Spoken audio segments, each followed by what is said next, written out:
But yeah, I was just excited to see this one because it started off. It's been like brewing for a while, but then it slowly started turning into like, oh, we're doing this. But then when they said it's focused on a little bit more on like merchant and not so much the technology, that's when I was like, oh, count me in. That's my, you know. So it's not so inward. It's not just insider tech talk. Right. Yeah. Well, talk a bit about your use and integration with it, your experience with Bitcoin Cash. Why are you part of it? I like it. I mean, I just really don't like the government at all. Yeah. And so that's kind of what led me into it. And then like when I found out about banking and stuff, I didn't like it. So then I found out about Bitcoin, and the way I see it, it's like, I don't know if it's gonna work, right? Actually, I don't know if it's actually gonna do what I'm hoping for, but it seems like the best shot we got. So, I mean, if I have to do something with my day, might as well put it towards that. So, yeah, I feel like, really make an impact. yeah. Well, tell me a bit about some of the more interesting projects that you see in the space. Oh, yeah. Tell me a bit about what you really like about what's going on. Maybe Okay. about what you don't like, whether Okay. or not you like Jack Dorsey's work or in Sure. the space, that kind of thing. Yeah. So, yeah, I mean, okay. Well, that's a good question. Like, so I'll just hit you with some projects that like I've worked with, and so like by working on them, I had to like learn all about them, Yeah. and by learning about them, I got like kind of hooked. And I'll tell you those right now is like Cash Shuffle and Cash Fusion with the privacy. That's big. The other one is like a neutrino protocol for wallets. That's I mean, it's not quite popular just yet, but it seems really interesting. So, both of those are like towards privacy. Yeah. And so like privacy is good So you to really me. are in that anti-institutional kind of thing. Well, yes and no. Yes and no. I mean, I just think that you should have the option.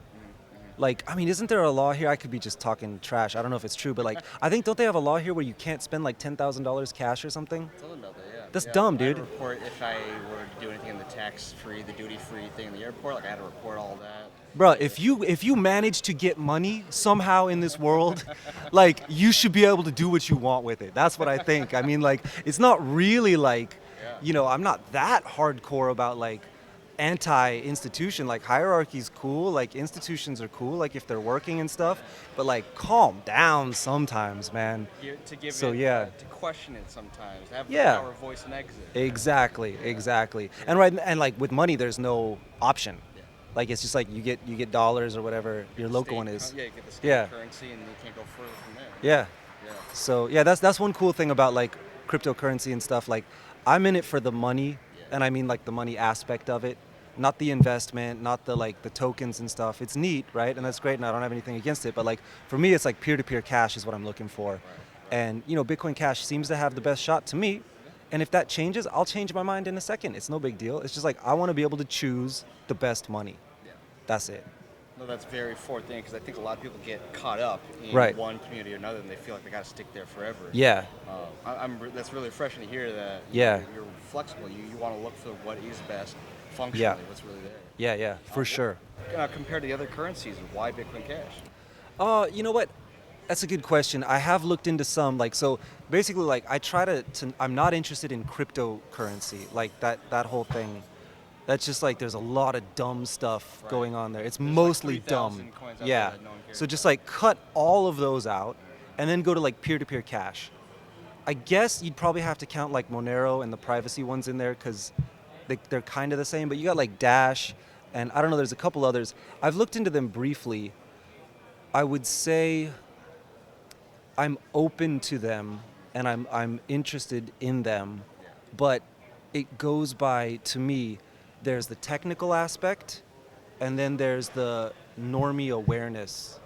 And if people don't know about it, like if you come to someone and say like, hey man, do you like Bitcoin? They're like, oh, I heard of that. That's as far as you get, right? And if you say like, hey, do you know Dash? And they're like, what's that? You're like, it's like Bitcoin. Oh, I've heard of that. You're 2 steps away, like, so like, just like at least Bitcoin Cash, you can just say like, yeah, it's Bitcoin. You heard of that? Yeah. If regular people know more about it, maybe I'll change, But yeah, it's like the viability of people actually paying attention is one of the big parts for Bitcoin Cash, besides whatever technical. Now, it aspects. sounds like you're a world traveler of sorts. Am I right in A that? little bit. I haven't been traveling since I hit Tokyo. It's kind of paradise, and like I don't want to leave. Well, my question is, I was thinking about this earlier yesterday. Yeah. Thinking about who is the Bitcoin Cash user. You know, you think Yeah. about the target market. Yeah. And that it really is like a global citizen. You know, Okay. like if you're local and you spend your time in one place, you're going Right. to be using local currency. But Right. if you're global and you're traveling a lot, I think Bitcoin Cash is really the value there. That's good. Yeah. What do you think about that? And what do you think is the ideal person using it, or what's the lifestyle surrounding Bitcoin Cash? I've got a few actually, and I actually global citizen didn't. I never thought of that. I'm gonna have to put some thought into that because it makes sense when you go from like Tokyo to here. You can just use Bitcoin Cash everywhere. And actually, the next step is I'm planning to actually like try to live more on Bitcoin Cash, really push the envelope of what I can do with it. But I would say that there's some things, and actually that's actually what my topic is going to be about today is who should use it. And I've found some groups, like maybe there's like everybody in the world, right? And maybe not everybody just yet, but like if you're in like humanitarian kind of stuff, like charity, that's not really my thing, but like people really like care about people and stuff. So like that seems to be really useful for it. I'd say if you live in Venezuela or something like that and your country's collapsing, probably good for you there. I also think like people on the edge of things, like people that are like have ideas that aren't really mainstream, especially if it's so much that your government or corporations are like not letting you say it. Yeah. I think it's good for them. As far as like physical location, I'm not totally sure. Like you get somewhere like this where everyone's using it, yeah, then it's great. But yeah, I'm not totally sure about that yet.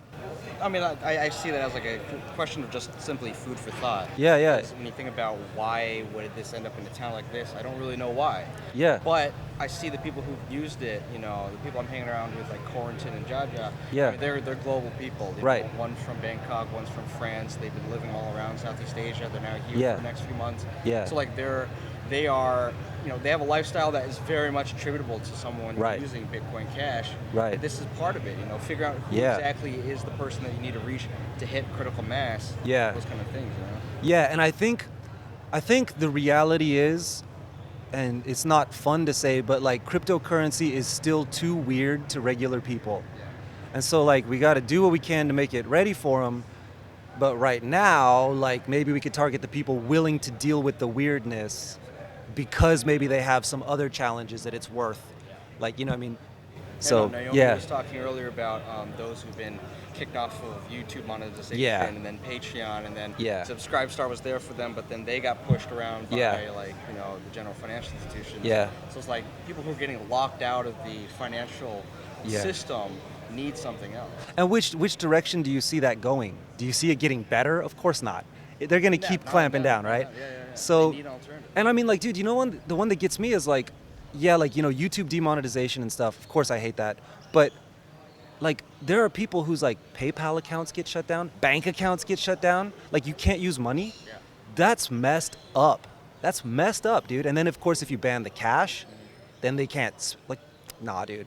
Now there is this one angle that I remember talking about years ago.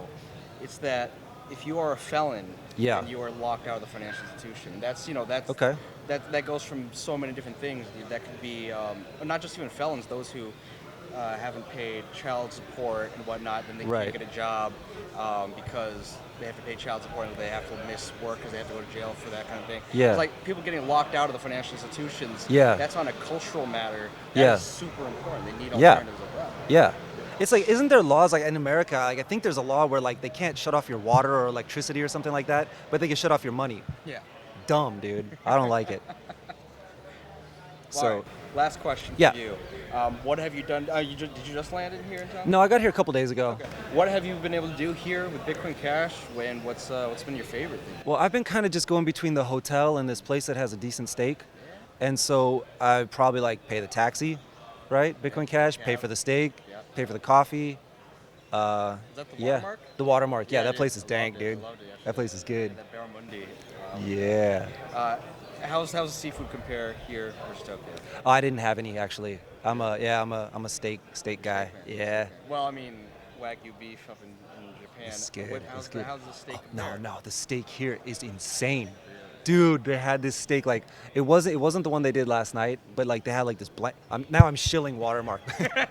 But dude, I have been there like every single day just because it's like I don't want to eat anything A lot else. of people have been saying that they've just been there. Because it's like in Japan, like dude, like to get a steak, like they do these thin cuts, or the wagyu is like really like delicate and small. It's like dude, I want like a huge steak. And it's like, no barbecue and stuff. It's so good, dude. Yeah, I'm just shilling Watermark now. Yeah. Go to Watermark. Cameron, thank you so much. All right, man. Pleasure, dude.